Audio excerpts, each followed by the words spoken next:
തൃശൂർ പൂരത്തിൻ്റെ വരവറിയിച്ച് പാറമേക്കാവ് ഭാഗം മണികണ്ഠനാൽ പന്തലിൻ്റെ കാൽനാട്ടി. ഭൂമി പൂജയ്ക്ക് ശേഷമാണ് കാൽനാട്ട് കർമ്മം നടന്നത്. 100 അടി ഉയരമുള്ള പന്തലാണ് ഇത്തവണ നിർമ്മിക്കുന്നത്.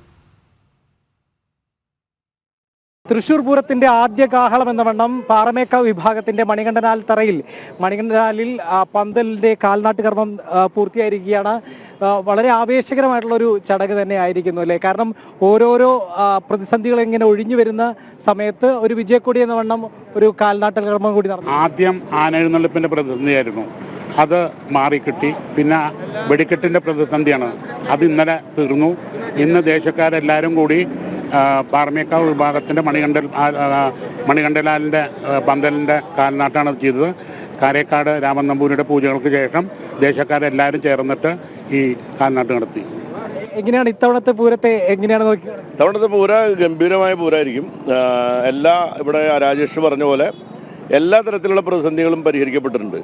പൂരം കഴിഞ്ഞ കൊല്ലത്തേക്കാളും കുറച്ചും കൂടി അടുത്തു നിന്ന് കാണാൻ വേണ്ടി ഗവൺമെന്റ് ഫയർ ലൈനിൽ മാറ്റം വരുത്തി കുറച്ചും ഉള്ളിലേക്ക് മാറ്റി കഴിഞ്ഞാൽ ആൾ കുറച്ചുകൂടി അടുത്തുനിന്ന് കാണാവുന്ന രീതിയിൽ 100 മീറ്റർ അകലം പാലിച്ചുകൊണ്ട് തന്നെ അടുത്തുനിന്ന് കാണിക്കാവുന്ന ഒരു പരിപാടി തവണ സർക്കാരും ദേവസ്വം ബോർഡ് ആലോചിച്ചിട്ടുണ്ട്. അപ്പോൾ അത് നടക്കുകയാണെങ്കിൽ ഏത് കാലത്തേക്കാളും കുറച്ചും കൂടി സന്തോഷം ആൾക്കാർക്ക് ഉണ്ടാവും. കാരണം 2016 ശേഷം കുറച്ച് അകലെ നിന്ന് കാണേണ്ട ഒരു സ്ഥിതി ഇവിടെ ഉണ്ടായിട്ടുണ്ട്. അതിലൊരു മാറ്റം ഇത്തവണ ഉണ്ടാവുമെന്നാണ് ഞങ്ങൾ പ്രതീക്ഷിക്കുന്നത്. കാരണം ആ ഫയർ ലൈനിലൊരു മാറ്റം വരുത്തി കഴിഞ്ഞാൽ ആ പ്രശ്നത്തിന് പരിഹാരം. പിന്നെ മാക്സിൻ്റെ കാര്യത്തിലുണ്ടായിരുന്ന കാര്യം കാലിയാക്കിയിടും എന്നിവർ പറഞ്ഞിട്ടുണ്ട്.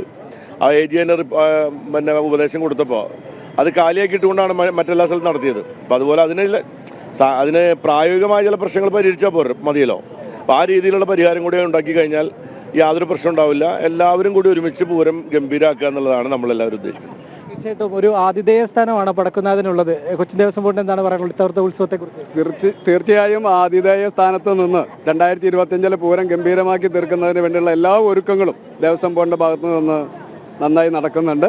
നമ്മുടെ ദേവസ്വങ്ങളും കേരള സർക്കാരും ജില്ലാ ഭരണകൂടവും ഒത്തൊരുമിച്ച് കൈകോർത്ത് പിടിച്ച് ഈ പൂരം ഗംഭീരമാക്കി തീർക്കുന്നതിന് വേണ്ടി ഒരു പിഴവുമില്ലാത്ത വിധത്തിൽ ആസ്വാദകർക്ക് ആസ്വദിക്കുന്നതിന് വേണ്ടിയുള്ള പൂരമാക്കി മാറ്റി തീർക്കുന്നതിന് വേണ്ടിയുള്ള എല്ലാ ഒരുക്കങ്ങളും നടന്നു വരുന്നുണ്ട്. തീർച്ചയായിട്ടും ഇതാ മണികണ്ഠനാലിൽ ഉയർന്നിരിക്കുകയാണ്. നമ്മുടെ പാറമേക്കാവ് വിഭാഗത്തിന്റെ മണികണ്ഠനാലിൽ ഉയർന്നിരിക്കുകയാണ് പന്തൽ. ഈ പന്തൽ ഉയരുന്നതോടുകൂടി ലക്ഷക്കണക്കിന് കോടിക്കണക്കിന് വരുന്ന പൂരപ്രേമികളുടെ മനസ്സിൽ പൂരാവേശം കൂടി ഉയർന്നിരിക്കുകയാണ്. തൃശ്ശൂരിൽ നിന്ന് മനുവിനൊപ്പം മിഥുനയ്യപ്പൻ, ജനം.